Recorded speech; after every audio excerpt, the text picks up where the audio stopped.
ഒരു മത്സരത്തിൽ രണ്ടുപേർ ഒരേപോലെ ഒരേ നേട്ടം കൈവരിക്കുകയാണെങ്കിൽ എന്തു ചെയ്യും? രണ്ടുപേരുടെയും പെർഫോമൻസ് ഒരേപോലെ തുല്യമാണെങ്കിൽ എന്തു ചെയ്യും? കഴിഞ്ഞ ദിവസം ഇംഗ്ലണ്ട് വേഴ്സസ് പാകിസ്ഥാൻ ടെസ്റ്റ് മത്സരത്തിൻ്റെ ആദ്യ ദിനം അങ്ങനെയൊരു അപൂർവ സംഭവമുണ്ടായി. രണ്ടുപേർ ഒലി റോബിൻസണും ജോഷ് ടങ്ങും അവർ രണ്ടുപേരും പാകിസ്ഥാനെ തകർത്തുകൊണ്ടുള്ള 5 വിക്കറ്റ് നേട്ടം കൊയ്യുകയുണ്ടായി. ഒരാൾ 51 റൺസ് വഴങ്ങിയാണ് 5 വിക്കറ്റ് നേട്ടം കൈവരിച്ചതെങ്കിൽ മറ്റൊരാൾ 46 റൺസ് വഴങ്ങിയാണ് 5 വിക്കറ്റ് നേട്ടം കൈവരിച്ചത്. അതിനുശേഷം അവർ ഗ്രൗണ്ടിൽ നിന്നും മടങ്ങുമ്പോൾ നമുക്കറിയാം, നോർമലി ഒരു ബോളർ അല്ലെങ്കിൽ ഒരു ബാറ്റ്സ്മാൻ ഒരു മത്സരത്തിൽ ഏറ്റവും മികച്ച പ്രകടനം കാഴ്ചവെക്കുകയാണെങ്കിൽ അവർ ആ മത്സരത്തിൻ്റെ ഓർമ്മയ്ക്കായി എന്തെങ്കിലും എടുത്തുകൊണ്ടു പോകാറുണ്ട്.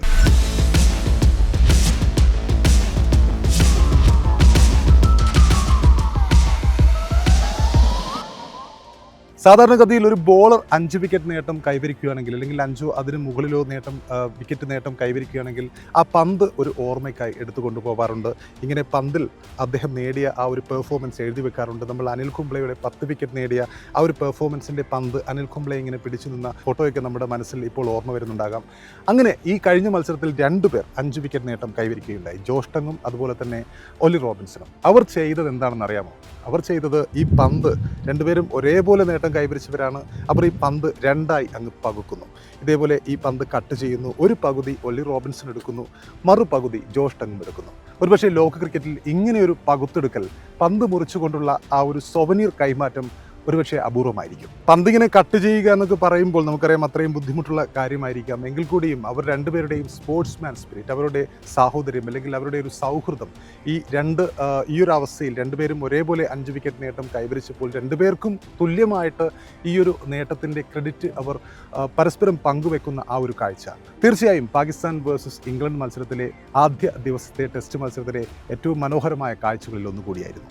ഈ ഒരു ടെസ്റ്റിലേക്ക് വരുമ്പോൾ ബാബർ അസം ഇല്ലാതെയാണ് പാകിസ്ഥാൻ ഈ ടെസ്റ്റ് മത്സരത്തിലേക്ക് ഇറങ്ങിയത്. നമുക്കറിയാം, പാകിസ്ഥാൻ കഴിഞ്ഞ കുറേ കാലമായി തോൽവികളിൽ നിന്നും തോൽവികളിലേക്ക് കൂപ്പുകുത്തിക്കൊണ്ടിരിക്കുന്ന ഒരു അവസ്ഥയായിരുന്നു. പക്ഷേ ബാബർ അസമിനെ അവർ തിരിച്ച് ക്യാപ്റ്റനാക്കുന്നു. ആ ബാബർ അസമിൻ്റെ ക്യാപ്റ്റൻസിയിൽ കഴിഞ്ഞ വെസ്റ്റ് ഇൻഡീസിനെതിരെയുള്ള ടെസ്റ്റ് മത്സരം അവർ വിജയിക്കുന്ന ഒരു സ്ഥിതിവിശേഷമുണ്ടായിരുന്നു. അതിനുശേഷം ഈ ടെസ്റ്റ് മത്സരത്തിലേക്ക് വരുമ്പോൾ ഇംഗ്ലണ്ട് ശക്തരായ ഇംഗ്ലണ്ടാണ്. ബാറ്റ്സ്ബോളിന് ശേഷം ഇറങ്ങുന്ന ആദ്യ ടെസ്റ്റാണ്. ജോ റൂട്ടിനെ അവർ വീണ്ടും ക്യാപ്റ്റനാക്കി നിയമിച്ച ഒരു ടെസ്റ്റ് മത്സരമാണ്. ബെൻ സ്റ്റോക്സും അതുപോലെ തന്നെ കോച്ചായ ബ്രണ്ടൻ മക്കുല്ലവും ഇല്ലാതെ ഇറങ്ങി. അല്ലെങ്കിൽ അവർ ബെൻ സ്റ്റോക്സ് കഴിഞ്ഞ ടെസ്റ്റ് സീരീസിനിടെ വിരമിച്ചിരുന്നു. ബ്രണ്ടൻ മക്കുല്ലത്തിൻ്റെ കോച്ച് പദവിയാകട്ടെ തെറിക്കുകയും ചെയ്തിരുന്നു ടെസ്റ്റ് മത്സരങ്ങളിലെ.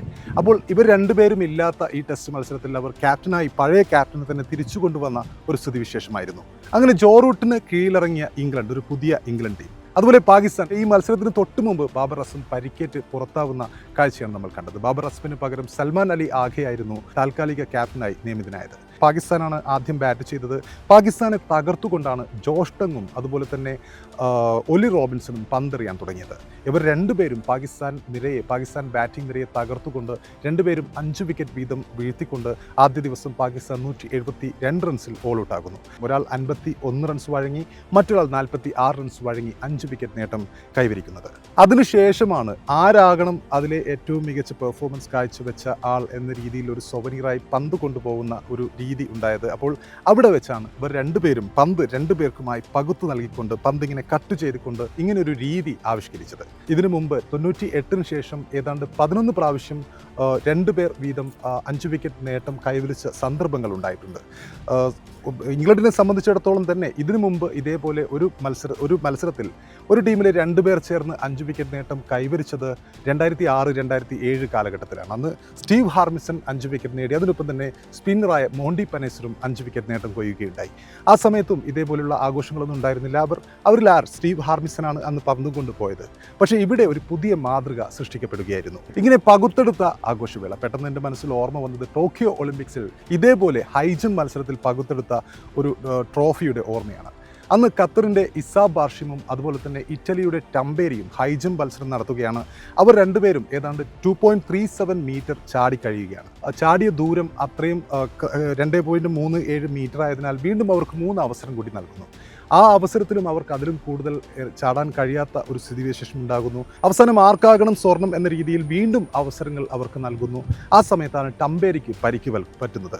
ആ സമയത്ത് അധികൃതർ ചോദിക്കുകയാണ്, സ്വർണം എന്തായാലും ഒരാൾ ചാടുകയാണെങ്കിൽ നിങ്ങളുടെ മുമ്പിൽ 2 അവസരമുണ്ട്, നിങ്ങൾ ആ ദൂരം കൈവരിക്കാനുള്ള സിറ്റുവേഷൻ ഉണ്ട്, നിങ്ങൾ ചാടുകയാണെങ്കിൽ നിങ്ങൾക്ക് സ്വർണം എന്ന് ഇസാ ബാർഷിമിനോട് പറയുന്നു. ഇസാ ബാർഷിം കൃത്യമായും ആ സമയത്ത് തിരിഞ്ഞു നോക്കുമ്പോൾ ടംബേരി പരിക്കേറ്റ് അവിടെ ഇരിക്കുകയാണ്. അദ്ദേഹത്തിൻ്റെ മുഖത്തു നിന്നും കണ്ണുനീരൊക്കെ ഒഴുകുന്നുണ്ട്. തനിക്ക് മുമ്പിൽ 2 അവസരങ്ങൾ ഉണ്ടായിട്ടും ഇസാ ബാർഷ്യം ടംബേരിയുടെ മുഖത്തേക്ക് നോക്കുന്നു. ശേഷം അധികൃതരോട് പറയുന്നു, ഈ ട്രോഫി, ഈ സ്വർണം ഞങ്ങൾക്ക് 2 പേർക്കുമായി പകുത്തു നൽകിക്കൂടെ എന്ന് ചോദിക്കുന്നു. അങ്ങനെ അവസാനം അധികൃതർ, അതായത് തനിക്ക് കിട്ടിയിരുന്നൊരു അവസരം വേണ്ട എന്ന് വെച്ച് പരിക്കേറ്റ തൻ്റെ എതിരാളിക്കൊപ്പം നിന്നുകൊണ്ട് ഈ സ്വർണം പങ്കുവെക്കാം എന്നുള്ള തീരുമാനം ഇസാ ബാർഷ്യം എടുക്കുന്നു. അതോടുകൂടി ടംബേരിയുടെ ആവേശം നമ്മളന്ന് കണ്ടിട്ടുണ്ട്. അദ്ദേഹം ചാടി എഴുന്നേറ്റ്, അതായത് ജീവിതത്തിൽ ഒരിക്കലും എപ്പോഴെങ്കിലും ലഭിക്കുന്ന അല്ലെങ്കിൽ ഏറ്റവും പ്രധാനപ്പെട്ടൊരു അവസരമാണ് ഒരു ഒളിമ്പിക്സിൽ സ്വർണം നേടുക എന്നുള്ളത്. അങ്ങനെ ടംബേരി സന്തോഷാധിക്യത്താൽ ഇസാ ബാർഷ്യമിനെ കെട്ടിപ്പിടിക്കുന്നു. ആ രീതിയിലുള്ളൊരു സ്പോർട്സ്മാൻ സ്പിരിറ്റ് നമ്മൾ കണ്ടിട്ടുണ്ട്.